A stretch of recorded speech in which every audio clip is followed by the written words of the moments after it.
السلام علیکم ورحمۃ اللہ وبرکاتہ۔ محترم ناظرین، امید ہے کہ آپ خیریت سے ہوں گے۔ ناظرین، آج ہم خواب میں پانی کا چشمہ دیکھنے کی تعبیر بیان کریں گے۔ ابن سیرین رحمہ اللہ نے فرمایا ہے کہ خواب میں پانی کا چشمہ سرداری ہے اور بخشش کرنے والا جوان مرد خوش مزہ اور خوشبودار پانی جیسا ہے۔ فرمان حق تعالی ہے فیہا عین جاریہ، یعنی اس میں چشمہ جاری ہے، اور اگر چشمے کا پانی سیاہ، بدمزہ اور بدصورت ہے تو دلیل ہے کہ انجام غم، بیماری اور مصیبت ہے، اور اگر دیکھے کہ اس چشمے سے مسح کرتا ہے تو دلیل ہے کہ غموں سے نجات پائے گا، اور اگر دیکھے کہ چشمے کا پانی زیادہ ہو گیا ہے تو دلیل ہے کہ عزت، مرتبہ اور اس ملک میں سخاوت زیادہ ہوگی۔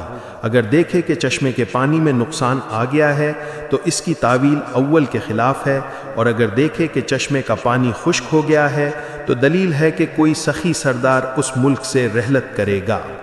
ابراہیم کرمانی رحمہ اللہ نے فرمایا ہے کہ اگر دیکھے کہ اس کے گھر میں یا اس کی دکان میں پانی کا چشمہ ظاہر ہو گیا ہے تو دلیل ہے کہ اس چشمے کے بقدر اس کو غم و اندوہ پہنچے گا، اور اگر پانی کو کھارا اور ناخوش دیکھے تو اور زیادہ غم و اندوہ سخت ہوگا، اور اگر دیکھے کہ اس چشمے میں ہاتھ منہ دھویا ہے تو دلیل ہے کہ اگر غلام ہے تو آزاد ہوگا، اور اگر غمناک ہے تو غم سے نجات پائے گا، اور اگر بیمار ہے تو شفا یاب ہوگا، قرض دار ہے تو قرض سے سرخرو ہوگا، گناہگار ہے تو توبہ کرے گا، حج نہیں کیا ہے تو حج کرے گا۔ جابر مغربی رحمہ اللہ نے فرمایا ہے کہ خواب میں چشمے کا پانی صاحب خواب کی عمر پر دلیل ہے، اور اگر جاری ہے تو غم و اندوہ پر دلیل ہے۔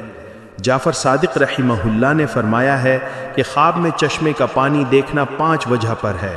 اول سرداری، دوم غم و اندوہ، چوار مصیبت، چہارم بیماری، پنجم عمر اور زندگی کا پانا۔ محترم ناظرین، خوابوں کی مستند تعبیر کے لیے ہمارا چینل سبسکرائب کریں اور شیئر کریں تاکہ دوسروں کو بھی فائدہ حاصل ہو۔ جزاکم اللہ خیرا۔